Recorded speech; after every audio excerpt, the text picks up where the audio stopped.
इसको थोड़ा सा और डीपली समझते हैं, जैसे हमारा unconscious mind. So it basically contains all the deep memories, majorly the storage of the past events. Rahul, मेरा काम हो गया है, जाके अपने चावल बना ले. Hey guys, how's it going? Welcome to my YouTube. So in this video I'm going to tell you about the layers of our mind. The conscious mind, pre-conscious mind and unconscious mind. Of course आपको इनके बारे में जरूर थोड़ा बहुत idea होगा, but it's gonna be an interesting video. पूरी video देखना. Okay, so without wasting the time, let's get to the point.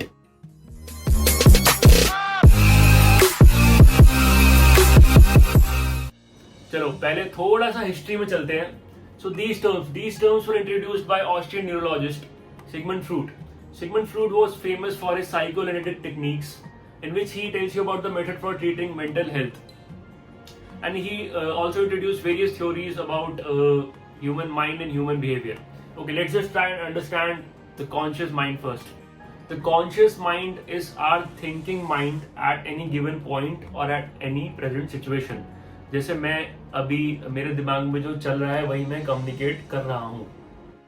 Power and narcissism fucked each other and gave birth to the thing that we all love, materialism. इसको थोड़ा सा और deeply समझते हैं. जैसे मैं अभी कुछ बोल रहा हूँ तो वो आप कॉन्शियसली ग्रैब कर रहे हो, राइट? हम जो इन्फॉर्मेशन कलेक्ट करते हैं through our senses, that will go to our conscious mind. अब उसका कुछ रिएक्शन भी होगा या रिस्पॉन्स भी होगा. अब वो रिएक्शन या तो आपके मुंह से निकल जाएगा या फिर आपके दिमाग में ही रह जाएगा. वो बोला, इंसान अपने लालच और हवस के चलते अपनी ही गाड़ मारा और सतयुग से कलयुग में आ गया. Yes, exactly like that. So किसी भी प्रेजेंट सिचुएशन में जिसमें इंस्टेंट एक्शन और रिएक्शन हो रहा है और जिसमें हमें ज्यादा सोचने की जरूरत नहीं पड़ रही है, उसमें हमारा कॉन्शियस माइंड ही अपना रोल प्ले कर रहा है. So the next one is the preconscious mind. It is also called the subconscious mind. So the preconscious mind and the conscious mind are very closely related. It is basically considered as the outer layer of the conscious mind. So the pre-conscious mind contains all the things that you could potentially push towards your conscious mind. It could be anything, your thoughts, your feelings, your memories. इसको कुछ इस तरीके से समझते हैं, जैसे ये हमारी लाइफ का सबकॉन्शियस टैंक है. इसके पास हमारी लाइफ की सारी इंफॉर्मेशन है.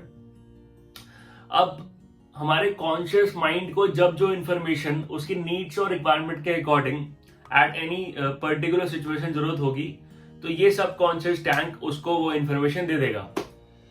अब जरा इन जनाब को देखिए. वो दूसरी लड़कियों की तरह तो थी नहीं. वो तो बस हम लड़कों जैसी थी. पता है, सब लड़कियां मेकअप करती थी. और अंजलि बास्केटबॉल खेलती थी. और कपड़े वो मेरे जैसे पहनती थी. अब इनके दिमाग में जो भी इंफॉर्मेशन अंजलि को लेके, अंजलि के बारे में जो भी बातें इनके दिमाग में स्टोर थी, वो ये अपनी बिटिया को डिस्क्राइब कर रहे थे. अब ऐसे ही केसेस में हमारा सबकॉन्शियस माइंड और प्री कॉन्शियस माइंड अपना रोल प्ले करता है. चलो अब थोड़ा सा और डेप्थ पे जाते हैं, थोड़ी और खुदाई करते हैं. इस डायग्राम की तरफ देखो. So the next and the last layer is the unconscious mind. So it basically contains all the deep information and memories, majorly the storage of memories and past events that you do not want to recall.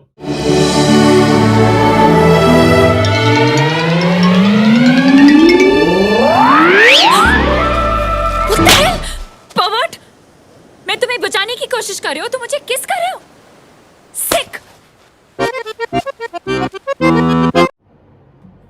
So sometimes these memories become toxic. It keeps coming back and back in our mind, which ends up disturbing our mind.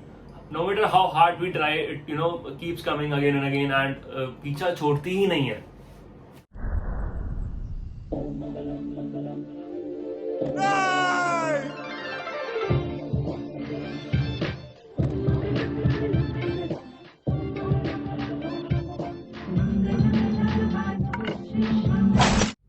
Yes, ये department हमारे unconscious mind के पास है। सो अपने unconscious mind को तो हम बाहर निकाल के फेंक नहीं सकते हैं।